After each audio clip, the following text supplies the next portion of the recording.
자, 하나님 말씀 같이 보십시다. 욥기서 38장의 말씀을 같이 보십시다. 욥기 38장입니다.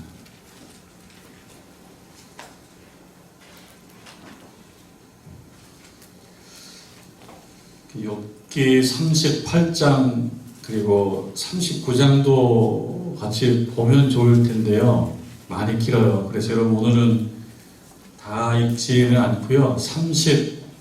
38장의 말씀을 읽고 39장은 여러분들이 오늘 저녁이든 내일 오전이든 각자 읽기로 약속하고 39장은 생략하겠습니다. 38장 말씀을 읽고 39장을 여러분들이 읽으시면 좋겠습니다.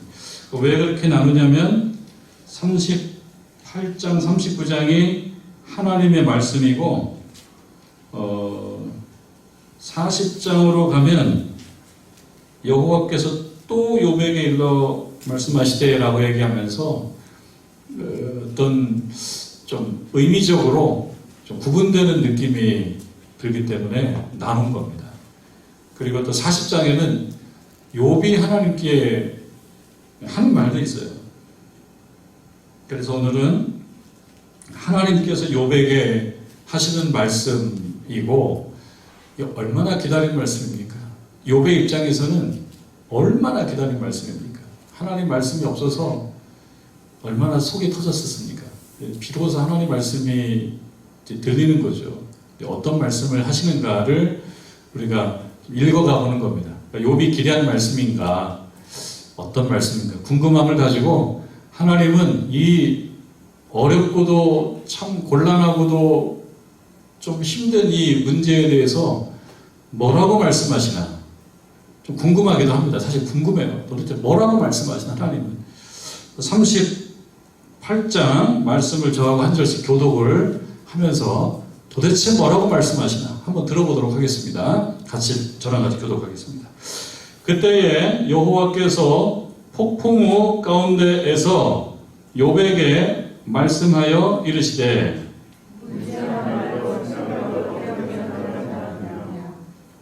너는 대장부처럼 허리를 묶고 내가 내게 묻는 것을 대답할지니라.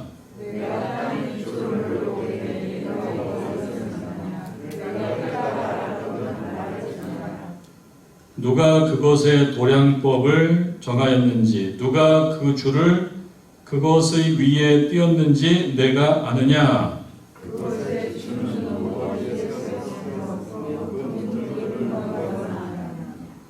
그때에 새벽별들이 기뻐 노래하며 하나님의 아들들이 다 기뻐 소리를 질렀느니라.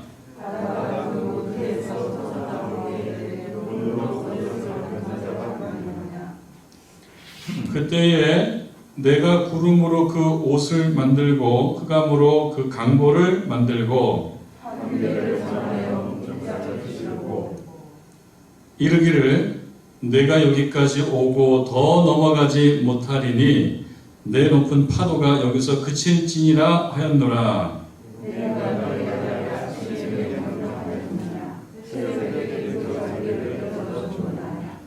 그것으로 땅 끝을 붙잡고 악한 자들을 그 땅에서 떨쳐버린 일이 있었느냐.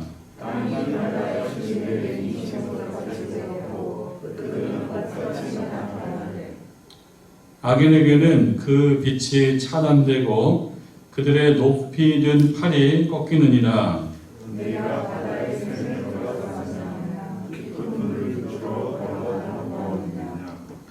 사망의 문이 내게 나타났느냐. 사망의 그늘진 문을 내가 보았느냐.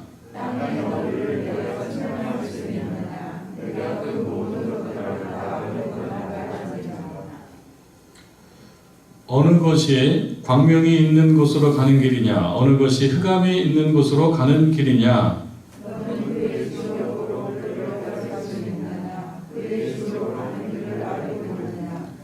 내가 아마도 알리라. 내가 그때에 태어났으리니 너의 횟수가 많음이니라.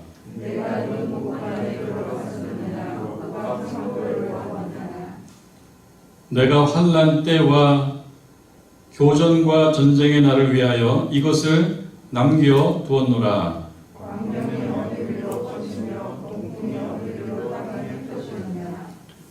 누가 홍수를 위하여 물길을 터 주었으며 우레와 번갯길을 내어 주었느냐.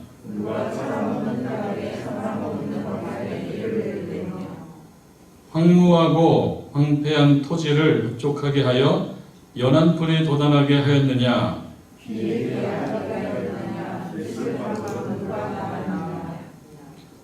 얼음은 누구의 태에서 났느냐. 공중의 서리는 누가 낳았느냐.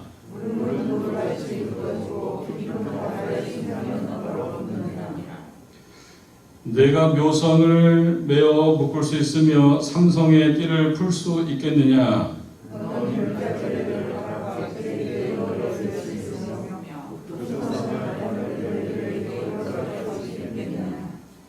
내가 하늘의 궤도를 아느냐. 하늘로 하여금 그 법칙을 땅에 베풀게 하겠느냐.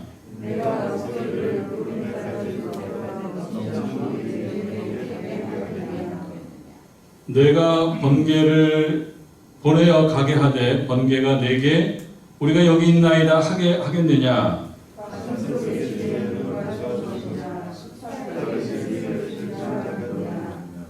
누가 지혜로 구름의 수를 세겠느냐. 누가 하늘에 물주머니를 기울이겠느냐.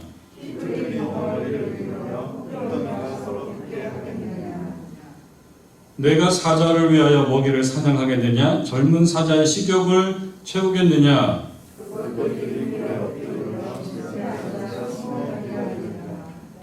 같이 읽습니다. 까마귀 새끼가 하나님을 향하여 부르짖으며 먹을 것이 없어서 허우적거릴 때에 그것을 위하여 먹이를 마련하는 이가 누구냐. 아멘. 자, 계속 묻습니다. 하나님께서 욥에게 계속 묻습니다. 지금 39장도 계속 묻습니다. 계속 묻는데요. 39장은 맥락이 같아요. 그래서 생략을 합니다. 시간 관계상 생략을 하는 거고요. 41절, 38장 41절 끝에 여러분들 묻지요. 하나님께서 묻습니다. 욥에게. 그것을 위하여 먹이를 마련하는 이가 누구냐? 이렇게 묻습니다. 욥에게. 욥은 지금 뭐라고 대답하는 게 없어요. 일단 계속 질문을 받는 거예요. 여러분들 이 질문을 받으면서 이 41장에서 하나님께서 욥에게 묻는 이 질문의 대답은 여러분들 답은 뭔지 아시나요? 41장 끝에 누굽니까? 그것을 위하여 먹이를 마련하는 이가 누구냐? 누굽니까? 하나님입니다. 하나님입니다. 이 답이에요. 욥이 그때그때 대답을 했으면 욥의 대답도 중간중간에 나올 수도 있었을 겁니다. 하나님입니다. 하나님입니다. 이렇게 했든지 아니면 몰라요? 몰라요? 했다면 중간에 몰라요가 나왔든지. 근데 없어요. 하나님이 계속 질문 공세를 하고 계십니다. 말씀 읽기 전에 이제 잠깐 말씀드렸었는데 드디어 하나님께서 말씀을 하시는 거예요. 마침내 하나님께서 말씀하신다. 찬송가 364장을 보면, 부르자는 거 아니에요. 364장을 보면 은혜로운 찬송인데요. 이렇게 되어 있어요. 내 기도하는 그 시간, 그때가 가장 즐겁다. 이렇게 되어 있습니다. 내 기도하는 그 시간, 그때가 가장 즐겁다. 이 세상 근심 걱정에 얽매인 나를 부르사. 이렇게 되어 있습니다. 내 기도하는 그 시간, 그때가 가장 즐겁다. 이 찬송가를 작시한, 찬송가 가사를 쓴 분은 기도하는 시간이 가장 즐겁다라고 고백을 하고 있습니다. 기도할 때가 가장 즐겁다. 이 찬송 여러분 우리 많이 불러봤잖아요. 내 기도하는 그 시간, 그때가 가장 즐겁다. 이 찬송 많이 불렀습니다. 많이 불렀는데요.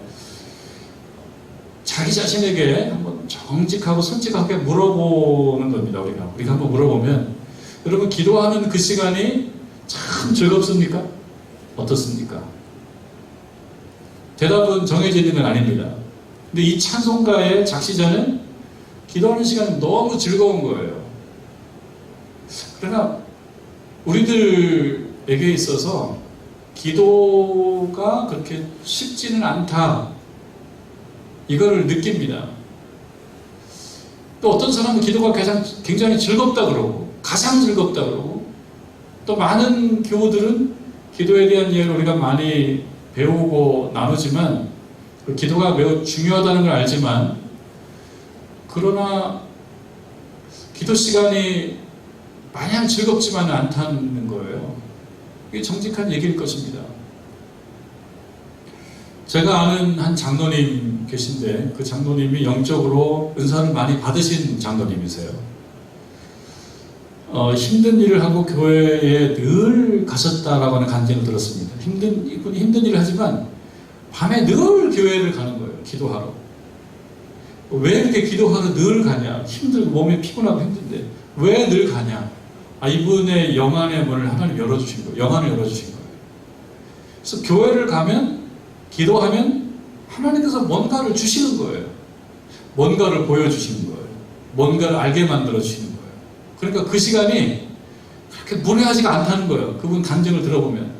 몇 시간이 휙휙 지나간다는 거예요. 몇 시간이.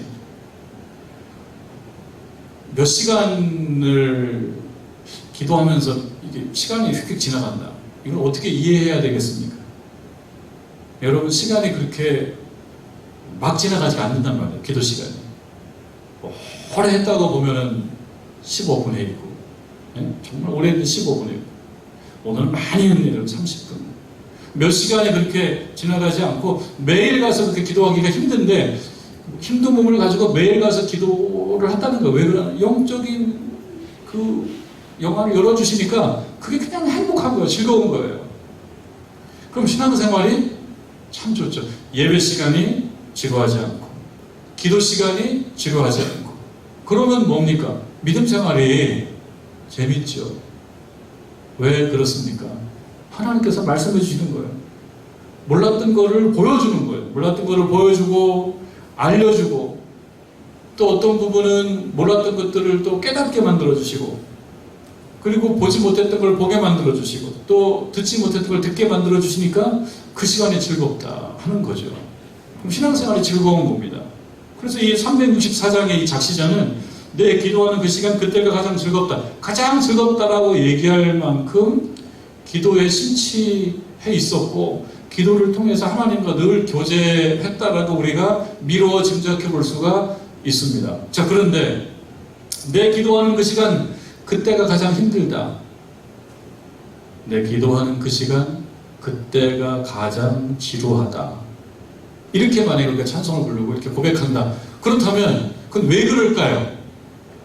기도를 하는데 뭔가 오는 게 없어요. 감이 안 온단 말이죠. 질문을 해도 모르겠고, 문제가 있는데 그 문제는 해결이 안 되고, 그리고 보고 싶은데 안 보여주고, 듣고 싶은데 못 듣고, 그러면 기도 시간이 참 지루하고 힘들다. 그럼 둘 중에 하나입니다. 버티고 계속 할 건지, 아니면 아니구나 라고 하고 그만둘 건지. 근데 이게 신앙생활로 가면 어떻습니까? 신앙생활도 마찬가지일 겁니다. 신앙생활이 언제 즐겁습니까? 하나님과 교제가 이루어지면 즐겁다는지. 하나님께서 인도하시는 것을 삶에서 느끼면 그게 즐겁다는 거죠. 내 문제에 대해서 하나님께서 어떤 부분에서 말씀해 주신다 그러면 그게 즐거운 거예요.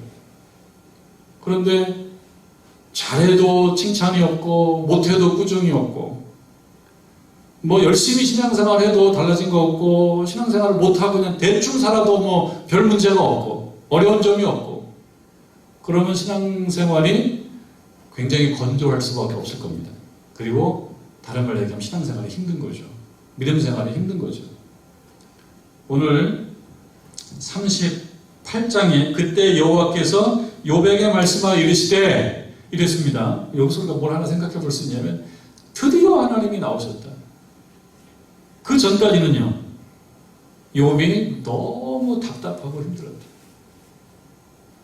본인은 계속 말을 하는데 왜 말해요? 억울하고 분하고 답답하고 이건 아닌데 싶고, 하나님하고 한판 붙을 기회만 주어진다면 내가 결코 지지 않을 건데 라는 마음도 들고, 그렇게 하나님을 계속 자극함에도 불구하고 하나님은 말씀 안 하신다. 침묵하신다. 그러니까 답답하죠. 내 기도하는 그 시간, 그때가 가장 답답하다. 그때가 가장 지루하다. 이랬던 게 욥이에요. 그러니까 오늘 말씀에 하나님께서, 여호와께서 욥에게 말씀하 이르시되, 그러니까 욥이 비로소 하나님의 말씀을 듣는 이 시간은요, 첫 번째 뭘 생각해 볼 수 있냐면, 하나님께서 칭찬을 하실지, 꾸중을 하실지, 답답한 걸 알려주실지, 아니면 전혀 이상한 일을 하실지, 그건 알 수 없어요. 그게 좀 봐야 돼요. 그러나 마침내 욥과 하나님이 대화의 주체가 되었다라고 하는 점이 매우 중요하다. 우리 신앙생활 할 때에도, 우리 기도할 때에도 기도가 지루하고 힘들고 어렵고, 신앙생활이 지루하고 힘들고 어렵고, 왜요? 관계의 주체가 아니니까요. 그런데 욥이 이제 하나님과 대화하는, 말하고 듣고의 그런 주인공이 되었다라고 하는 점이 참 중요하다. 신앙생활과 기도가 매우 힘든 것은 그런 게 없이 그냥 기다려야 되기 때문에 힘듭니다. 애가 타고 짜증이 나고, 그리고 때로는 두렵고, 그렇기 때문에 기도가 힘들고 신앙생활이 힘듭니다. 하나님께서 말씀도 쉽게 안 하시고 결론도 주어지지가 않고 그렇단 거죠. 근데 사실 우리가 잘 듣지 못해서 그런 면이 크죠. 우리가 듣지를 못합니다. 하나님 말씀하셔도. 하나님의 잘못이 아니라 내 부족함 때문일 때가 많은 거죠. 좋은 믿음이라고 하는 것은요, 생각해보면 좋은 믿음은 어떤 게 좋은 믿음이냐? 말씀대로 사는 게 좋은 믿음입니다. 하나님 말씀대로 잘 순종하고 따라가는 게 좋은 믿음입니다. 잘못하지 않고 죄 짓지 않고 그냥 하나님 말씀하신 대로 잘 그냥 순탄하게 따라가는 게 좋은 믿음입니다. 그러나 우리가 살다 보면 꼭 그렇기만 하진 않습니다. 때때로는 잘못도 하고 허물도 있고 부족함도 있고 후회도 하고 낙심도 하고 희망이 없고 절망이 있고 슬프고, 그렇기 때문에 하나님께 나온단 말이에요. 그것도 믿음인 거죠. 근데 그렇게 해서 나왔는데 하나님 앞에 엎드려서 하나님 이 문제 해결해 주십시오 라고 하나님께 엎드려 기도하는데 쉽게 대답하지 않습니다. 하나님께서 욥처럼 애를 먹이시기도 한단 말이죠. 대답 안 하셔요. 뭔가 막막합니다. 그럴 때 이제 믿음과 신앙에 정말 위기가 또 오는 거예요. 그만두자. 이건 아닌가 보다. 그런데 거기에서 그 자리를 떠나지 않고 힘들지만, 허리도 아프고 피곤도 하고 힘들지만 그 자리를 지켜서 하나님께서 뭐라고 말씀하시는지, 하나님께서 이 문제를 해결해 주시지 않으시면 안 되는데라고 하는 그런 고집으로 거기에 앉아서 계속 기다린다. 답답하지만 그것도 믿음입니다. 왜? 기다림이라고 하는 거는 안 하는 것 같지, 멈춰서 있는 것 같지만 그게 아니잖아요. 기다림은 에너지가 없으면 못 기다립니다. 기다리는 것 자체도 정지된 행동이란 말이에요. 누가 볼 때는 움직임이 없는 것 같은 그러나 행동이란 말이죠. 행동은 액션이잖아요. 에너지가 필요한 거예요.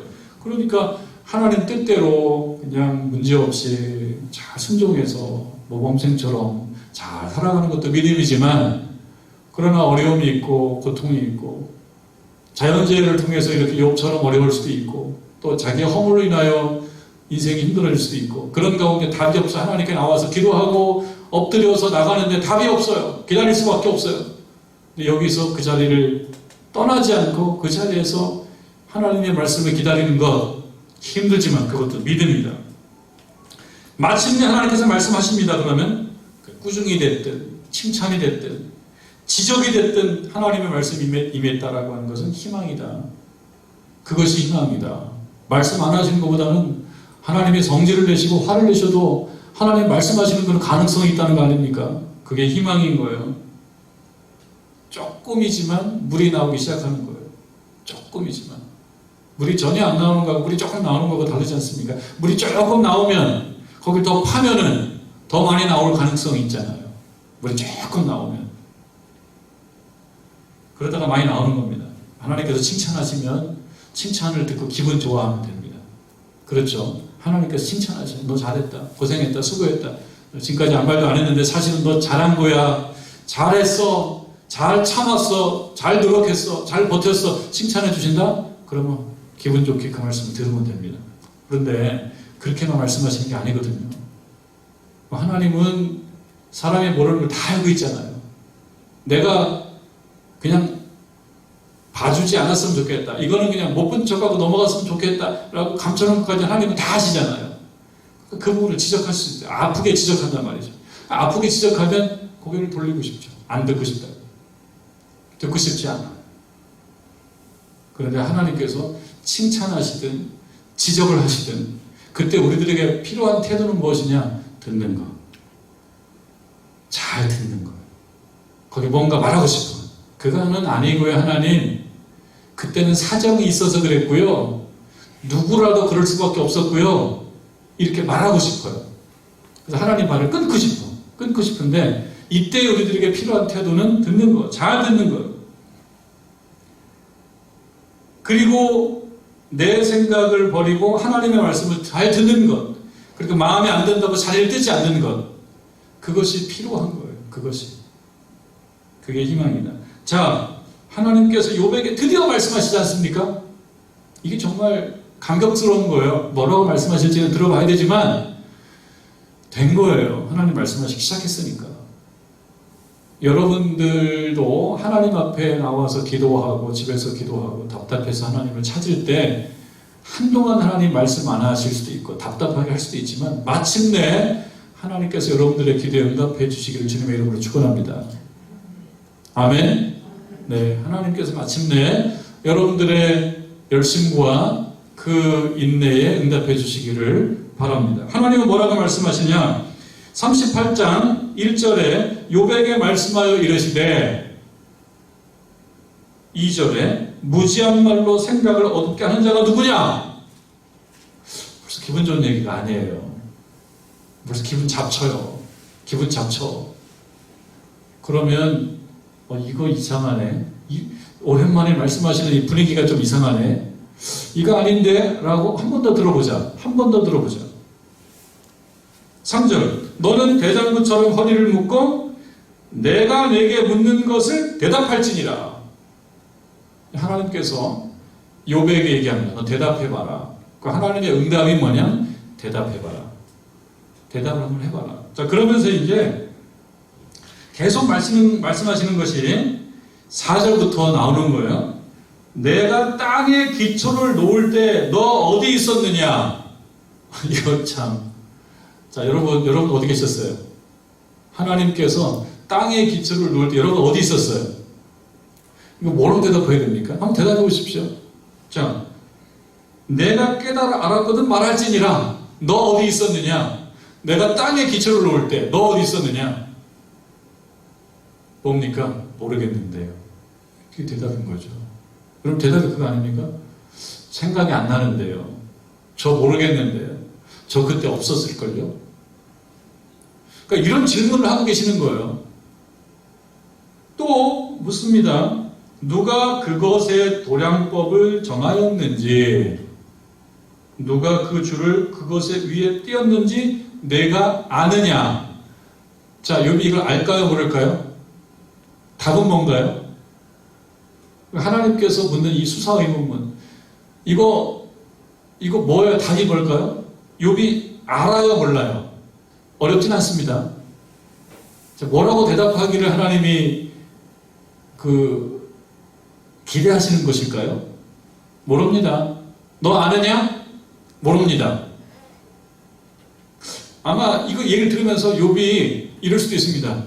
이거 뭐지? 왜 이런 말씀하시지?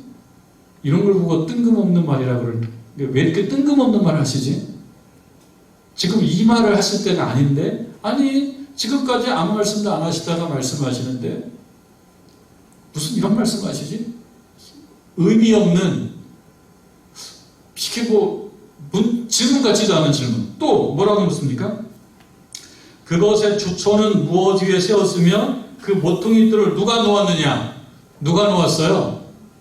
하나님께서 놓았죠. 그러니까 이 질문도 참 뜬금없다 이렇게 생각이 들어요. 뜬금없는 질문이시다. 자, 7절에 그때 새벽별들이 기뻐 노래하며 하나님의 아들들이 다 기뻐 소리를 질렀느니라. 새벽별들이 기뻐 노래했다? 새벽별들이 기뻐서 노래해요? 그걸 누가 들어요? 누가 들을 수 있어요? 여기 생각할 때 그럼 황당할 거예요. 황당할 거예요. 새벽별들이 노래를 하는 것을 듣는다. 이건 보통 문학적 감수성이 뛰어나지 않으면 이건 알 수 없는 이야기이기도 해요. 그런데 욥이 지금 문학적 감수성 얘기할 때니까 지금. 자, 그리고 하나님의 아들들이 다 기뻐 소리를 질렀다? 하나님의 아들들은 도대체 누구야? 하나님의 아들. 하나님은 영이시니. 하나님은 영이시니. 그럼 하나님의 아들들이라고 얘기했을 때 영적 존재, 어떤 영적 존재들이라고 볼 수 있을 텐데 이걸 누가 알아요? 그들이 다 소리를 질렀다? 소리를 질렀다라고 하는 것은 알아차려야 되는데, 소리를 지르니까 크니까 알아차려야 되는데 욥이 이것을 알 수 있습니까? 자, 조금만 더 봐. 조금만요. 자, 8절에는 바다가 나온다. 바다. 여러분, 바다가 그 모태에서 터져나올 때 문으로 그것을 가둔 자가 누구냐? 바다를 가뒀다. 바다를. 여러분, 바다 하면 뭐가 생각나십니까? 바다. 대한민국의 바다는 북쪽을 제외하고 삼면이 바다입니다. 대한민국은. 동해 바다, 서해 바다, 남해 바다. 여러분들도 다 가보셨을 거예요.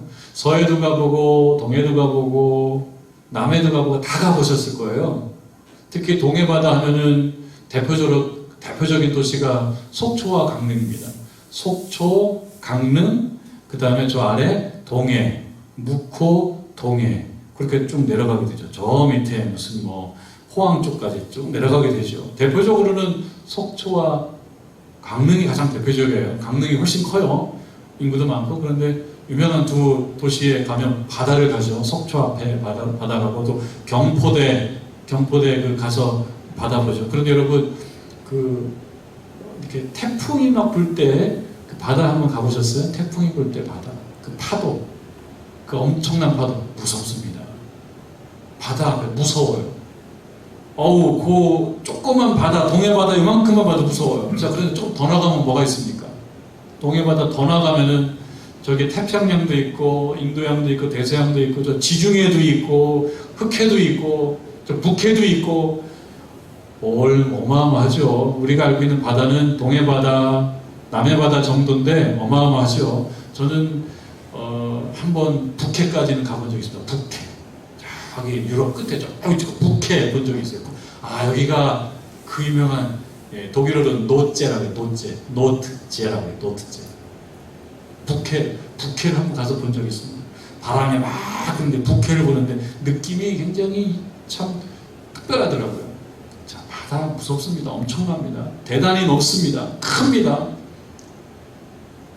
그 바다가 모태에서 터져나올 때, 바다가 처음 만들어질 때 문으로 그것을 가두니까 이렇게 바다가 있는 거예요. 땅은 안 올라오고 다 가둬놨어요. 누가 했느냐? 이거 가둔 자가 누구냐? 이거는 과학자들은요 황당한 질문이라고 느낄 거예요. 과학자들. 근데 신앙인들이 들을 때 이 답은 뭡니까? 답은 하나님이에요. 하나님. 답은 하나님이에요. 자, 이 질문을 계속 합니다. 계속 읽어가서 설명하면 또 한이 없는데요. 긴 말씀이 나와요. 자, 그런데 그렇게 나오다가 39절로 가면 이제 종류가 달라져요. 네가 사자를 위해 먹이를 사냥하겠느냐? 젊은 사자 식욕을 채우겠느냐? 누가 사자밥을 줄 수 있느냐? 사자, 여러분, 사자 가까이 가서 보시긴 했죠. 저는 철망 하나 사이로 사자를 본 적이 있어요. 대가리가 이만해요. 대가리가. 사자 대가리가. 사자 말이에요. 무시무시합니다. 무시무시해요. 그 사자가 식사할 때 그래서 사람들이 저 아프리카 가가지고 아프리카 사바나에 가서 저는 이제 아프리카는 못 가봐서 영상으로만 봤는데요. 차들이 사파리 여행을 한단 말이에요. 그 사바나 사파리 여행을 한단 말이에요. 가면은 사자들이 모여서 식사하고 있는 그런 상황이 있으면 차들이 그거 다 모인다고요. 궁금해가지고 신기해가지고.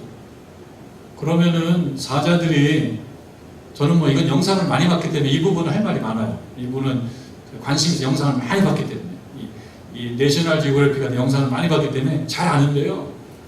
사자들이 떼거지로 다니거든요. 떼거지로. 암사자가 주로 사냥하고 숫사자도 간혹 사냥하지만, 그러면 그들이 크게는 그 아프리카에 있는 버팔로를 한 마리 사냥하면 온 사자가 그냥 아주 그냥 그 특식을 하는 거죠. 온 사자들이. 그러면 다른 동물들은 거기 얼씬도 못해요. 얼씬하는 동물들이 있어요. 하이에나가 얼씬해요. 하이에나도 떼거리로 와가지고 거기서 어떻게든지 하나를 뺏어 먹으려고 애를 쓰는데, 근데 그 사자들, 그 먹이 앞에 사자들은 무시무시해요. 무시무시해요. 그 사자에게 누가 먹이를 주느냐? 누가 먹이를 줘요? 잡혀먹죠. 하나님이 먹이를 주는 거예요. 하나님께서. 초식동물들을 만들어서 하나님이 먹이를 준단 말이죠. 자, 그런 사자의 이야기를부터 시작해서 까마귀, 그다음 39장에 연소, 7절에 들나귀, 5절에 들나귀, 그 다음에 9절에 들소, 13절에 타조 나옵니다. 19절에 말 계속 나와요.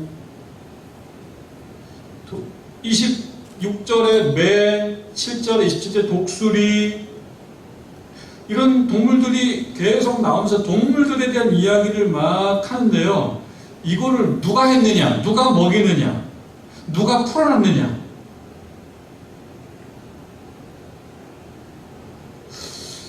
그러면 이게 참 뜬금없는 질문들을 이렇게 계속 한단 말이죠. 근데 사실 욥이 기대했던 하나님의 말씀은 무엇이었을까요? 하나님, 저는 지금 고난을 당하고 있는데 제가 이렇게까지 고난을 당할 이유는 없지 않습니까? 이게 욥의 얘기입니다. 제가 이런 고난을 당하고 있는데 제가 이렇게까지 고난 당할 일은 없잖아요, 하나님. 왜? 고난이라고 하는 것은 이게 벌의 의미가 있기 때문에 죄인들이 당하는 게 고난인 거죠. 나는 그런 의미로서의 죄인이라고 볼 수 없지 않습니까, 하나님? 이 이야기를 지속적으로 질문했고 하나님께. 하나님 말씀 안 하셨고, 또 의인도 고난을 당합니까, 하나님? 세상에? 의인도 고난을 당합니까? 엘리후가 의인도 고난을 당하는 경우도 없지 않다. 그것을 통해서 더 깊은 뜻을 깨닫게 만들기 위해서 없지 않다. 거기까지 좋은데, 그러면 하나님, 의인이 고난을 당하는 경우를 나는 잘 사실 이해할 수 없습니다. 그게 무슨 의미가 있습니까? 라는 그러한 어떤 궁금함. 그러니까 이런 것에 대한 답을 하나님이 해주시면 얼마나 좋습니까? 욥의 궁금함은 사실 그거잖아요. 그런데 다 뜬금없는 이야기들이에요. 욥의 궁금함은 내가 무슨 죄가 있어요. 내가 이렇게 벌을 받을 만한 죄가 없고 부당합니다. 그러니까 욥은 하나님 앞에 따지고 있잖아요. 부당합니다. 사실은 그 죄가 있는 사람들, 죄인이 벌을 받는다라고 하는 그러한 어떠한 원리, 그거에 비추어 보면 욥이 부당하다고 얘기하는 것도 틀린 건 아니에요. 여러분 그렇지 않습니까? 우리들도 살다 보면 내가 무슨 죄를 졌길래 내가 이렇게 고통당하게 됩니까, 하나님? 내가 잘못한 게 아니잖아요, 하나님. 내가 잘못한 게 아니잖아요 라고 항변하고 싶을 때가 좀 있지 않습니까, 여러분들? 인생 살 때 어려워요. 내 잘못이 아니잖아요, 하나님. 하나님 왜 그래요? 라고 하나님께 묻고 싶을 때가 있습니다. 그리고 그 말이 들어보면 맞습니다. 왜? 그 사람 잘못이 아니니까. 누가 봐도 그 사람 잘못이 아닌데 그 사람은 더 힘들어요. 그러니까 그 질문에 대해 그런 궁금함을 하나님께 질문할 만한단 말이죠. 틀린 건 아니란 말이에요. 그러니까 욥도 보면 틀린 건 아닌데 하나님께서 마치 욥을 지적하시는, 너 거기 있었냐 그때? 아니요, 없었는데요. 그럼 너 그거 네가 아냐? 저 모르는데요. 그러니까 하나님께서 욥에게 지금 38장, 39장에서 계속 이런 질문을, 참 질문 같지 않은 질문, 들어봤을 때 질문 같지 않은 질문을 이렇게 참 동문서답식의 질문, 동문서답식의 질문, 이런 질문을 들을 때 이건 아니죠. 하나님께서 대화를 이렇게밖에 못하시나요? 이렇게 얘기하고 싶어진단 말이에요. 근데 왜 이렇게 말씀하시냐? 하나님이 대화의 수준을 못 맞추시기 때문에 이렇게 말씀하시는 것이냐? 왜 이렇게 말씀하시는 것이냐? 다 아는 것 같지만 모른다라고 하는 거예요. 다 아는 것 같지만 모른다. 네가 알고 있는 것만 가지고 이 모든 걸 다 설명할 수가 없다. 너는 네가 알고 있는 것으로 다 설명하고 싶어 하지. 그래서 의문이 생기면은 그걸 가지고 따지지. 아는 것은 무엇입니까? 내가 직접 경험한 것이잖아요. 아는 것. 내가 경험한 것인데 누군가 그걸 물어보면 대답할 수 있는 것. 그게 내가 아는 거예요. 모르는 건 뭐예요? 그 반대. 내가 경험을 못한 것. 근데 사람들 보면 자기가 경험하지도 않고 또 경험이 충분하지도 않고 제대로 경험도 안 했는데 다 안다고 얘기하는 경우가 참 많죠. 우리 그런 경우 많아요. 다 모르는데 다 안다고 얘기해. 근데 그게 또 다 모르는 게 드러났어. 근데 다 모르는 게 드러나서 사실은 나 잘 몰랐어요. 이렇게 얘기해야 되는데 자존심 상해서 그때 더 강하게 얘기해. 나 사실 다 알았다고. 다 경험했다고. 여러분 책 한 권 읽고 우기는 사람 제일 무섭다고 그러잖아요. 그리고 미국 우리가 가보기도 하고 얘기 듣기도 하지 않습니까? 그런데 우리가 미국을 가게 되면 저도 한 3번 정도 다녀왔는데 2주 정도는 갑니다. 2주. 한 주는 너무 미국은 거리가 워낙 멀어가지고 2주쯤 다녀온다. 그럼 2주 가서 어디 가요? 미국 2주 가면 어디를 갑니까? 그냥 유명한 데 가는 거예요. 유명한 공원 가는 거예요. 그리고 몇 군데 중요한 도시 가는 거예요. 우리가 잘 아는 저 미국 서부 쪽에 있는 대표적인 도시 LA 가는 거고요. 저 위에 캘리포니아주 샌프란시스코 가는 거고요. 그 밑에 샌디에고 가는 거고 그런 거예요. 그리고 조금 저기 라스베가스 가는 거예요. 보통 코스가 그래요. 그리고 더 멀리 저쪽 동부로 가면은 있어요. 코스가 뉴욕 있고 저기 시카고 있고 워싱턴 있고 이렇게 가요. 몇 군데 있어요. 그런데 미국이 얼마나 높습니까? 그렇게 수박 고달기 가서 식당 가서 밥 몇 끼 먹고 또 관광지 몇 군데 가고 사진 찍고 그렇게 하고 호텔 가서 잠 몇 번 자고 그렇게 하고 우리가 다녀온단 말이에요. 그러면 이제 우리가 뭐라고 얘기합니까? 내가 미국에 있을 때 얼마나 있었는데요? 2주 있었다. 그럼 미국을 다 안다고 얘기하는 것 같습니다. 우리 유럽 여행하면 유럽 다 붙어 있어요. 나라가 붙어 있어가지고 또 2주 다녀와요. 2주 다녀오는데 우리 몇 개국을 가냐면은 한국 사람들은 한 5개국 좀 가요. 4개국이나 5개국을 가요. 2주 동안에. 가서 이제 프랑스 파리에 가서 에펠탑 사진 찍고 몽마르트 언덕에 올라가가지고 커피 한 잔 마시고 그리고 시간 없어. 빨리 사진 찍고 다 모여야 돼. 다 모여서 또 버스 타고 또 기차 타고 또 떠나는 거 왜? 파리 떠나서 또 저기 독일에 어디 가서 또 사진 찍어야 되거든요. 또 이태리 가려면 또 시간이 촉박해요. 로마 가면 시간이 많이 없어요. 그래서 로마 가면 보통 한 이틀 정도 시간을 줍니다. 관광지 가면. 그러면은 그 얼마나 도시가 큽니까? 온통 다 박물관인데 그럼 사진 찍는 거예요. 무슨 뚜레비 분수이라는 사진 찍고요. 그 다음에 저 콜로세움 가서 사진 찍고요. 대성당 가고 이렇게 하는 거예요. 그리고 피곤해서 옵니다. 그리고 이제 저기 스위스 가면 저 알프스 한 군데 정도 이렇게 하고 2주에 어떻게 다 돕니까? 그럼 사진은 무지무지 찍어요. 사진은. 그리고 다녀오면요. 유럽 다녀왔다. 유럽을 다 알아요. 유럽 어지간히 알아요. 할 얘기가 며칠 밤새도 부족해요. 다 알아요. 그런데 이렇게 다 아는 겁니까? 내가 아는 것만 아는 거예요. 내가 아는 것만 알고 다 안다라고 얘기하는 거죠. 근데 우리가 뭘 알 때 그렇단 말이죠. 아는 것만큼만 알고 모르는 건 다 빼는 겁니다. 그런데 우리는 그런 말 하지 않아요. 아는 것만큼 보인다. 그래서 아는 것만큼 보인다. 근데 하나님하고 우리의 지식을 비교해보면 모르는 게 천지입니다. 하나님께서 지금 태양을 얘기하고 북두칠성을 얘기하고 이렇게 별들을 얘기하고 근데 별들도 여러분 별 얘기하면 우리가 진짜 별스러워요. 별 얘기하면 태양계에 이 항성이 있고 행성이 있는데 자기가 빛을 발하는 것은 항성이래요. 태양이 항성이에요. 태양 주위를 도는 우리 도는 그 행성이다 행성. 요런 게 태양계인데 태양계가 뭐 수백만 개라는 거 아닙니까? 예? 은하계가 있고 뭐 이름도 잘 은하계 대우주가 있고 그리고 우리가 예전에 배우기로는 지구의 나이가 성경을 토대로 보면 6,000년이라고 배웠었어요. 6,000년 어렸을 때 6,000년. 근데 지금 6,000년이라 그러면 말도 안 된다 그래요.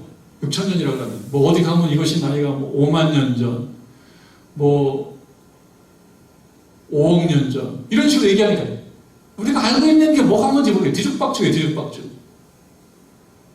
우리는 코끼리밖에 없다고 알고 있는데 맘무스가 있대요. 맘무스가. 화성을 발견하고 모르는 게 너무너무 많은 게 모르는 게 아는 거가 다인 것 같은 대부분 모르는 거예요. 아는 거는 쬐끔이에요. 쬐끔. 하나님께서 이렇게 막 물어봅니다. 이런 뜬금없는 걸 막 물어. 그럼 이 물어보는 거에 대한 이유는 뭐겠습니까? 너 잘 모른다. 그게 핵심이에요. 너 잘 모른다. 그러면은 우리는 잘 모른다고 하면요. 자존심이 상합니다. 그걸 듣고 있을 수가 없어요. 너 잘 모른다. 너 무식해. 그 얘기 들으면 듣고 있을 수가 없어요. 화가 발끈 나는 거예요. 왜요? 제가 이래봬도 다 가봤는데요. 미국도 가보고 유럽도 가보고 호주도 가보고 제가 다 가봤는데요. 다 압니다. 다 알아요. 저 호주 2주 다녀온 적 있습니다. 2주.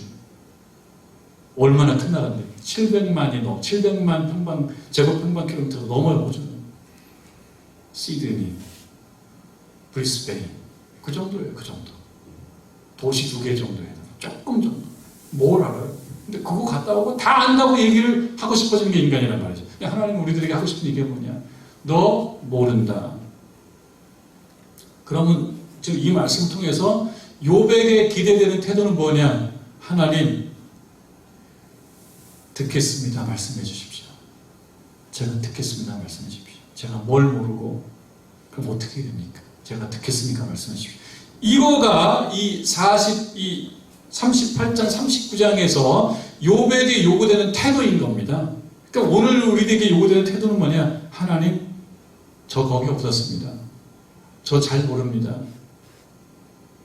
저 이해를 잘 못합니다. 그러면요 어떻게 된다는 거예요? 그럼 겸손히 들어라.